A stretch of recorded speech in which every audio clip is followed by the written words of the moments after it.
Hello दोस्तों, स्वागत है आप सभी का आपके अपने यूट्यूब चैनल ऑनलाइन स्टडी में। आज मैं लाई हूँ आप लोगों के लिए एक नया प्रैक्टिस सेट कुछ नए प्रश्नों के साथ, जो आपके आने वाले सभी प्रतियोगी परीक्षाओं के लिए महत्वपूर्ण प्रश्न होगा। आप किसी भी परीक्षा की तैयारी करते हैं, आप हमारे चैनल से जुड़ सकते हैं। जुड़ने के लिए चैनल को सब्सक्राइब कर लें, साथ ही साथ बेल आइकन को भी ऑन कर लें, जिससे हमारे आने वाले सभी वीडियो का नोटिफिकेशन आपको समय से और सबसे पहले मिल पाए। आपके लिए आने वाले रेलवे आरआरबी एनटीपीसी के लिए ये प्रैक्टिस सेट मोस्ट इम्पोर्टेंट होगा। चलिए देखते हैं इस प्रैक्टिस सेट के कुछ महत्वपूर्ण प्रश्नों को। ये रहा हमारा पहला प्रश्न। पानीपत की तीसरी लड़ाई किसके किसके बीच हुई थी? पानीपत की तीसरी लड़ाई किसके किसके बीच हुई थी? इसका सही आंसर है अफगान और मराठे के बीच। अफगान और मराठे के बीच पानीपत की तीसरी लड़ाई हुई थी अफगान और मराठे के बीच। Option C. अगला प्रश्न है, भारतीय प्रशासनिक ढांचा का मॉडल निम्नलिखित में से किस देश से लिया गया है? भारतीय प्रशासनिक ढांचा का मॉडल निम्नलिखित में से किस देश से लिया गया है? इसका सही आंसर है कनाडा से। भारतीय प्रशासनिक ढांचा लिया गया है कनाडा देश से। ऑप्शन डी इस प्रश्न के लिए सही उत्तर होगा। अगला प्रश्न है, बौद्ध धर्म निम्नलिखित में से किससे संबंधित है? बौद्ध धर्म निम्नलिखित में से किससे संबंधित है? इसका सही आंसर है एकेश्वर में विश्वास। एकेश्वर में विश्वास से बौद्ध धर्म का संबंध है। ऑप्शन सी एकेश्वर में संबंध। अगला प्रश्न है, सरकारी शाखा व्यवस्था में जिला स्तरीय एजेंसी निम्नलिखित में कौन सा है? क्वेश्चन नंबर 4, सरकारी शाखा व्यवस्था में जिला स्तरीय एजेंसी निम्नलिखित में से कौन सा है? तो इसका सही आंसर है central cooperative bank. Option B सरकारी शाखा व्यवस्था में जिला स्तरीय एजेंसी है central cooperative bank. Option B. अगला प्रश्न है, दृढ़ता गुणांक का मात्रक है। दृढ़ता गुणांक का मात्रक है। इसका सही आंसर है न्यूटन प्रति मीटर स्क्वायर। न्यूटन प्रति मीटर स्क्वायर। दृढ़ता गुणांक का मात्रक होता है न्यूटन प्रति मीटर स्क्वायर। अगला प्रश्न है, भारत में जिलाधीश के पद का सृजन कब हुआ? भारत में जिलाधीश के पद का सृजन किस वर्ष हुआ था? इसका सही आंसर है 1792। 1792 में भारत में जिलाधीश के पद का सृजन हुआ था 1792 में। अगला प्रश्न है, सीमांत घर्षण निर्भर करता है। सीमांत घर्षण निर्भर करता है। तो इसका सही आंसर है जल की प्रकृति और अभिलंब प्रक्रिया पर। जल की प्रकृति और अभिलंब प्रतिक्रिया पर। ऑप्शन बी सीमांत घर्षण निर्भर करता है तल की प्रकृति और अभिलंब प्रतिक्रिया पर।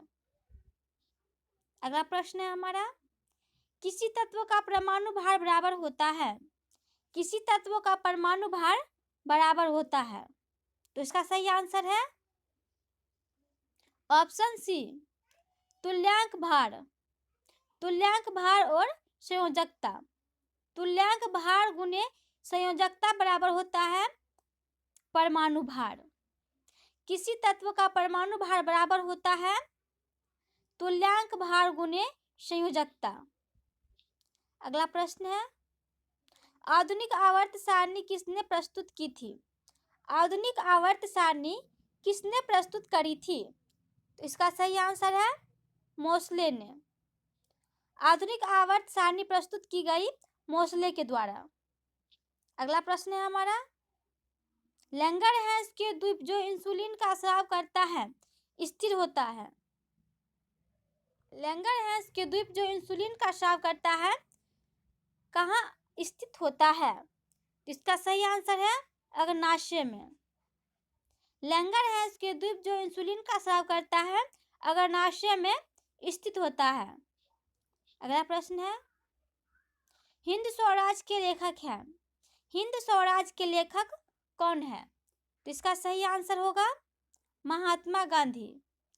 हिंद स्वराज के लेखक है महात्मा गांधी। अगला प्रश्न है, साउथ वेस्टर्न रेलवेज का मुख्य कार्यालय कहाँ है? Question number 12, south western railways का मुख्यालय कहाँ है? तो इसका सही आंसर है हुगली में। साउथ वेस्टर्न रेलवेज का मुख्य कार्यालय है हुगली में, ऑप्शन बी। अगला प्रश्न है, सीमेंट के उत्पादन में कौन सा प्रदेश आगे है? सीमेंट के उत्पादन में कौन सा प्रदेश या राज्य आगे है? इसका सही आंसर है राजस्थान राज्य। सीमेंट के उत्पादन में आगे है राजस्थान राज्य या प्रदेश। अगला प्रश्न है, समाचार पत्र डॉन कहाँ से निकलता है? समाचार पत्र डॉन कहाँ से निकलता है? इसका सही आंसर है कराची से। समाचार पत्र डॉन निकलता है कराची से। अगला प्रश्न है, एक बैडमिंटन कोर्ट की लंबाई कितनी होती है? एक बैडमिंटन कोर्ट की लंबाई कितनी होती है? इसका सही उत्तर है 44 फीट। एक बैडमिंटन कोर्ट की लंबाई होती है 44 फीट। अगला प्रश्न है, विश्व का सबसे ऊंचा जलप्रपात कौन सा है? विश्व का सबसे ऊंचा जलप्रपात कौन सा है? इसका सही उत्तर है एंजेल जलप्रपात। विश्व का सबसे ऊंचा जलप्रपात है एंजेल जलप्रपात, ऑप्शन सी होगा हमारा सही उत्तर। अगला प्रश्न है, एक वर्ष में नूर का तय किया हुआ फासला कहलाता है। एक वर्ष में नूर का तय किया हुआ फासला कहलाता है। इसका सही उत्तर है नूरी साल। एक वर्ष में नूर का तय किया हुआ फासला कहलाता है नूरी साल, ऑप्शन बी। अगला प्रश्न है, किस देश में सबसे अधिक पशुओं की आबादी पाई जाती है? किस देश में सबसे अधिक पशुओं की आबादी पाई जाती है? इसका सही उत्तर है भारत में।